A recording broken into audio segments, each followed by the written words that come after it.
নমস্কার বন্ধু, আমার চ্যানেলে সকলকে জানাচ্ছি স্বাগতম। আজকের ব্লগটা আরম্ভ করছি আমি এখান থেকে। বাজে এখন সকালের 5:40। আমার এদিকে সমস্ত কাজ কমপ্লিট। আজকে এই যে চান করে উঠেই দেখছি এরা এসে গেছিলো, ওই জন্য ওদেরকে সব মুড়ি দিয়ে দিয়েছি। এই যে আজকে অনেক রোজই আসে এত এত করে, মানে এদের আসার টাইম ঠিক আছে। এবার এদের আসার টাইমে আমি চানটা করছিলাম। শুনুন, যেহেতু আজকে সেই 7টা থেকে পড়া, আমি ওই জন্য ভাবলাম সকালবেলা যেহেতু সমস্ত কাজকর্ম কমপ্লিট হয়ে গেছে, আজকে একটুখানি তাড়াতাড়ি চানটা করে নিই। মুড়ি দিয়েছি, সব মুড়ি খাচ্ছে। আমি চান করে আমাকে আর উঠতে দেয়নি ওরা, সেই এসে আমার মাথার উপরে ঘুরঘুর ঘুরঘুর। কে আবার এই মানে দুয়ারে পর্যন্ত চলে আসতে রাস্তাটা দিতে, এই যে খাচ্ছে সব। আবার এইটা না, এদের সব শিফট সিস্টেম আছে, ধাপ ধাপে সব আসবে। কিছু খেয়ে গেল, তারপরে আবার কিছু আসবে, আবার কিছু আসবে, এই চললো এদের এখন। চলে এসেছি এখানে পুজো করবো বলে। দুটো নীল অপরাজিতা হয়েছিল, গাছ থেকে তুলে এনেছি। এগুলো হচ্ছে সব গাছের ফুল, জবা ফুল, লাল জবা, চন্দন জবা, সাদা ফুল। কাল উপরে দেখে এসেছিলাম, মনে হচ্ছে আজকে কলকে ফুল ফুটেছে। কাল দুটো কুড়ি দেখে এসেছিলাম, মানে বেশ ফোটা ফোটার মতন হয়ে গেছিলো। জানি না, ছাদে তো যাইনি, হরি গাছে সেবা দিতে যাবো, তখনই তুলে আনবো। চলুন তাহলে এদিকে প্রথমে ভগবানের সেবা দিয়ে নিই। এদিকে আমার পুজো কমপ্লিট। এই যে ছাদে হয়েছিল কলকে ফুল নিয়ে এসেছি। একটা হলুদ কলকে হয়েছিল, আর এইরকম এই যে হালকা কমলা কালারের 3টে হয়েছিল। যেহেতু মানে সব ফুল গাছ থেকে তুলতে নেই, সেই জন্য কিছু ফুল রেখে দিতে হয়। বলতে হয় নাকি, মানে সবাই বলে নাকি গাছ হচ্ছে ওদের মা, ফুল হচ্ছে ওদের সন্তান, সেই জন্য সব তুলতে নেই, ওই জন্য একটা রেখে দিয়ে এসেছি। এই যে একটা সাদা জবা নিয়ে এসেছি, এগুলো এখন ভগবানের কাছে দেবো। মহাদেবের কাছে দেবো কলকে ফুল।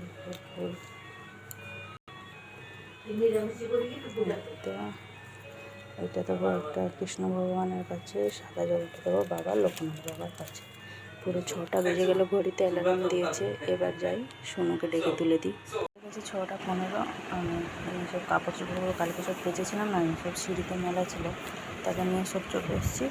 এখন এই যে বিছানাটা ঝেড়ে গুছিয়ে পরিষ্কার করে নেবো। সোনু রেডি হচ্ছে আস্তে আস্তে। বেজে গেছে 6:30। এদিকে এই যে বিছানাপত্র সব গুছিয়ে নিয়েছি, ঝেড়ে ঝুড়ে পরিষ্কার করে নিলাম। এদিক ওদিক যেগুলো ছড়িয়ে ছিটিয়ে ছিল তাকে সব গুছিয়ে সোফাতে ভাঁজ করে রেখে দিচ্ছি। সোনু ওদিকে ব্রাশ করছে, আমি যাই এবার ছাতু শরবতটা করে রেখে নিই। এদিকে আমিও হয়ে গেছি রেডি।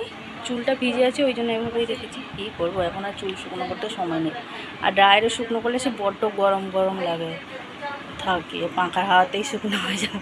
চলুন তাহলে আমি ওদিকে সোনুর জন্য ছাতু শরবতটা রেডি করে দিই, আর ওর বোতলে জলটা ভরে দিই। রেডি তো হয়ে বসেই আছি। এই সকালবেলা আরম্ভ হয়ে গেছে বৃষ্টি, 6:50। হ্যাঁ, আরম্ভ হয়ে গেছে বৃষ্টি। এই সকালবেলাটা ভিজলে আর দেখতে হবে না, এখন সারাদিনই পড়ে আছে। ঠিক শোনো, যার টাইমটাই আরম্ভ হয়ে গেছে, জানি না কখন ছাড়বে। ঝিপঝিপ ঝিপঝিপ ঝিপঝিপ করে বৃষ্টিটা এলো, একটা বেশ আলাদা রকম, একদম শঁ করে একদম আওয়াজ করে এলো, এবং ঢাক বাজনা বাজিয়ে নিয়ে এসছে। সকালবেলা বৃষ্টি হলে বড্ড বিরক্ত লাগে।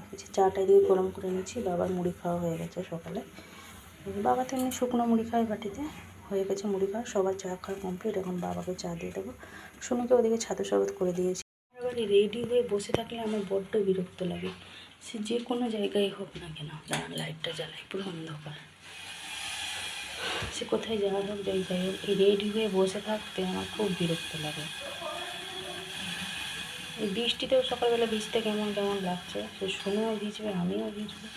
সেই যাই হোক, তাকে রেনকোট পরে নিয়ে গেলে আমাকে তো পুরোপুরি ভিজেই যেতে হবে। ওই জন্য আমি থাক 5 মিনিট দেরি হোক হচ্ছে, তাতেই ভালো। ভাতটা বসিয়ে দিয়েছি, মা ওদিকে চালটা কাটছে। 4টে চালতা ছিল, তার মধ্যে 2টো কাটছে, আর 2টো ফ্রিজে রেখে দেবো, রবিবার দিন করবো। আপনাদের দাদা একটুখানি চালতার টক খেতে ভালোবাসে। ভাতটা এদিকে বসিয়ে দিয়েছি। 55 হয়ে গেছে, এবার আমি বেরিয়ে যাব, বৃষ্টিটা থেমেছে। বেজে গেছে 7:25 মতন। সোনুকে দিয়ে চলে এসেছি, আর আসার পথে একটুখানি চিকেন নিয়ে এলাম, আর এই যে কলমি শাক নিয়ে এসেছি। আর মা ওদিকে তো বললাম না, সকালবেলা চালতা কাটছিল, টক করবে, চালতার টক হবে। এই যে মশলা, মানে সর্ষেটা বেটে নিচ্ছে।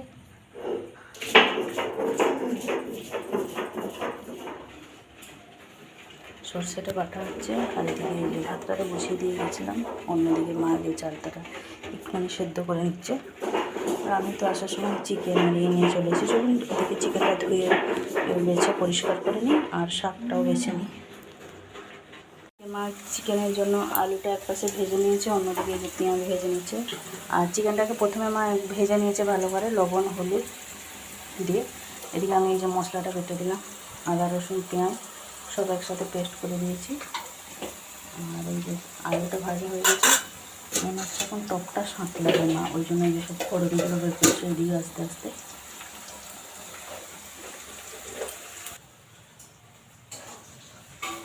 আজকে মশলাটা আমি শিলেতেই বেটে নিয়েছি, কারণ বড্ড সকাল থেকে সে আপ ডাউন হচ্ছে কারেন্টটা, ওই জন্য। কটা বাজে দেখে শুনো, আবার একটু পরে ফোন না করে ফেলে, একবার একটু 8:25 হয়ে গেছে, ফোন করে ফেলবে। মা আমার হয়ে গেছে, চলে আসো।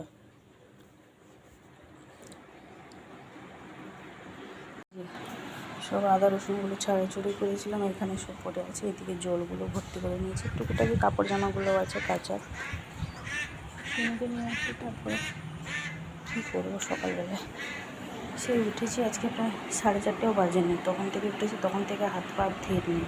শাকটা বেছে দিয়ে চলুন, শাক বাজছে, বেছে রেখে দিয়ে গেলে তবু মা কেটে ধুয়ে নেবে। শাকটা এদিকে বেছে কেটেও নিলাম, কেটে নিয়েছি, এবার এখানটা রেখে দিয়েছি। মা ওদিকে চিকেনটা রান্না করছে, আর একদিকে টক বসিয়েছে।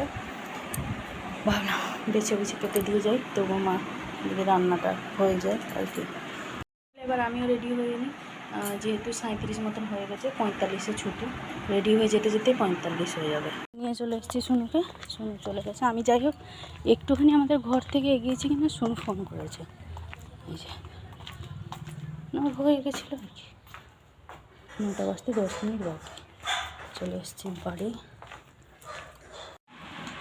9:15 মতন বেজে গেছে, শুনুকে ভাত খাওয়াতে চলে এসেছি। এই যে চিকেন কষা, এদিকে আছে মা চালটার চাটনি করেছে টক মিষ্টির মতন, এদিকে ঝোলে নিয়ে নিয়েছি চিকেনের যে হজমি, শুনু খেতে ভালোবাসে বলে শুনুকে খাইয়ে দিই। ওদিকে কলমি শাক ভাজা হচ্ছে, বাইরে ওয়েদারটা দেখুন, সঙ্গে সঙ্গে কীভাবে চেঞ্জ হয়ে গেলে একদম কালো মোটামুটি রোগা আসবে।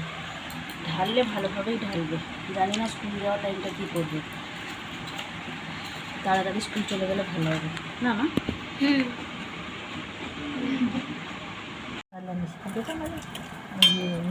এই যে আমরা নিয়ে চলে এসেছি পান্তা ভাত, ছিল দুটো, মা আমি দুজনে নিয়েছি পান্তা ভাত। এই যে গরম গরম শাক ভাজা, তার সাথে এখানে আছে কাঁচা লঙ্কা, খেয়ে নিই। শুনুর ওদিকে জল বসিয়ে দিয়েছে চান করবে বলে গরম জলে। বৃষ্টিটা ভালোভাবেই হয়ে গেল বেশ, আবার এখন ফাঁকাই হয়ে যাচ্ছে আস্তে আস্তে। স্কুল যাওয়ার টাইম ফাঁকা হয়ে যাবে, চিন্তা নেই শুনুন, ঠিক টাইমে আমরা গিয়ে স্কুলে পৌঁছে যাবো। বেজে গেছে 9:50, এদিকে রান্নাবান্না সমস্ত কিছু কমপ্লিট, আমাদের খাওয়া দাওয়া হয়ে গেছে, শুনো খেয়ে নিয়েছে, বাসন কোসন মাঝামাঝি করে সব রেখে নিয়েছি। তো আজকে কী কী রান্না হয়েছে চলুন দেখে নিয়ে গেলাম। কলমি শাক ভাজা, আর এই যে চারটার টক মিষ্টি চাটনি, আর এদিকে আছে চিকেনে আলু দিয়ে একদম পাতলা ঝোল। শুনুকে ওদিকে করে দিয়েছি, ও আজকে টিফিনে কিছু করিনি, ওর কিছু একটা কিনে দেবো তাকে, দেখা যাক সে কী খাবে বলছে, সেইগুলোই কিনে দেবো। শুনু এখন চান করছে, চান করে তারপরে রেডি হবে। আমি তো রেডি হয়েই আছি সকাল থেকে, মানে ড্রেস আর চেঞ্জ করিনি, আবার সেই ড্রেস চেঞ্জ করে ওই জন্য সকাল থেকে ওরকম সকাল থেকে না, শুনুকে যখন আনতে গেছিলাম 9টার সময় সেখান থেকে করে আছি। আর চলুন এদিকে রান্নাঘরে সমস্ত কাজ বাজ হয়ে গেল, শুনুর ওদিকে স্কুল ড্রেসগুলো সব রেডি করে রেখে দিই। এই সময় বৃষ্টিটা একটু ফাঁকা হয়েছে, এই সময় চলে যেতে হবে, এরপরে আবার একবার আসবে জোরে। 10:25 বাজে, শুনু রেডি হয়ে গেছিলো, আমিও রেডি হয়ে গেছিলাম। শুনু এখন খুলে ফেলেছে সব, এই যে বিছানার উপরে শুয়ে আছে।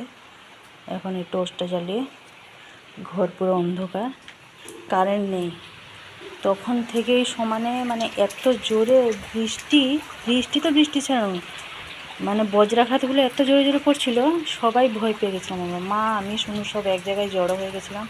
পাড়ার মধ্যে শুধু মানে শাঁখের ধ্বনি, শঙ্খ ধ্বনি ছাড়া কিছু শুনতে পাবেন না। বজ্রাঘাতগুলো এত জোরে জোরেই পড়ছিল, মানে একটা পড়লো মানে চটাস করে আওয়াজ হলো, একদম সঙ্গে সঙ্গে কারেন্টটা ফট করে যেমন কেটে দিল।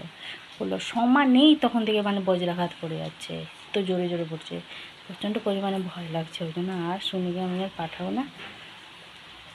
আমি বলছি তুই সব খুলে ফেল, খুলে তুই ঘরে থাক, কারণ এই অবস্থায় আমি পাঠাবো না।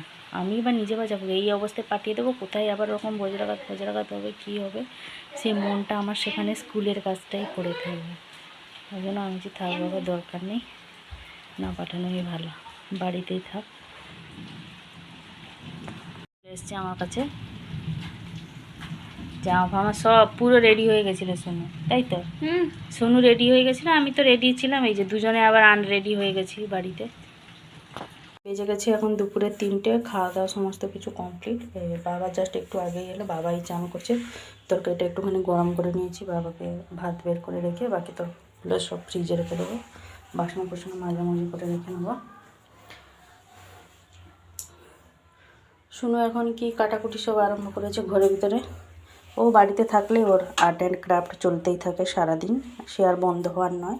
এখন এখানটা দাঁড়িয়ে আছে ফোন নেবে বলে, তাই তো? ফোন নিয়ে কী করবে? ওরে বাবা রে, হাফটা রেডি হয়ে গেছে তাই তো? হাফের বেশি রেডি হয়ে গেছে, বাকি কত বাকি আছে? অল্প আঠা আর এই পেপার কিনতে কিনতে আমি কোনোদিন আবার ভিখারি না হয়ে যাই, গিয়ে রাস্তায় বসতে হবে থালা বাটি ধরে, তাই তো? বিকেলের 5টা 20, ওদিকে আমার সমস্ত কাজ কমপ্লিট, আর রুটিটা করে নিয়ে চলে এসেছি। যাবো একটুখানি টেলারিং দোকানে, সোনুর সব ব্লাউজগুলো দেওয়া ছিল। এদিকে এই যে বসে বসে সব কী করছিল না, ঘরের অবস্থা দেখুন। আমাকে বলছে আমি ঝাঁট দিয়ে দেবো, আমি বলছি না তোকে ঝাঁট দিতে, কিন্তু যা, আমি ঝাঁট দিয়ে গুছিয়ে রেখে দিয়ে তারপরে যাব। ঝাঁট দিয়ে চলে যাই, গিয়ে টেলারিং দোকান থেকে সব নিয়ে চলে আসি, নাহলে বাইরে যে আকাশের ওয়েদার, কখন যদি আবার বৃষ্টি চলে আসে আর হয়েই যাবে যাওয়া। এগুলো সব ব্যাগে ভরবো আর গোছানোই হয়নি, যেমনকি সব তেমন পড়ে আছে। গেছে সন্ধ্যে 6:30, সন্ধ্যে সব দিয়ে নিয়ে চলে এসেছি, আর বাইরে কাজগুলো সব হয়ে গেছে কমপ্লিট। এই যে চিকেনটা গরম করে নিয়ে চলে এলাম, সোনুকে এখন খাইয়ে দেবো রুটি। সোনু তো এখন কার্টুন দেখছে, এই যে আর হাতে বাঁ হাতে একা একাই মেহেন্দি করে নিয়েছে।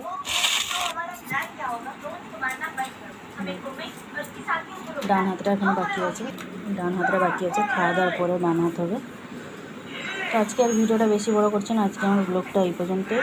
আবার দেখা হচ্ছে আপনাদের সাথে আগামীকাল আরেকটি নতুন ব্লগ নিয়ে। সবাই ভালো থাকবেন, ভিডিওটি কেমন লাগলো জানাবেন, ভালো লাগলে লাইক দেবেন।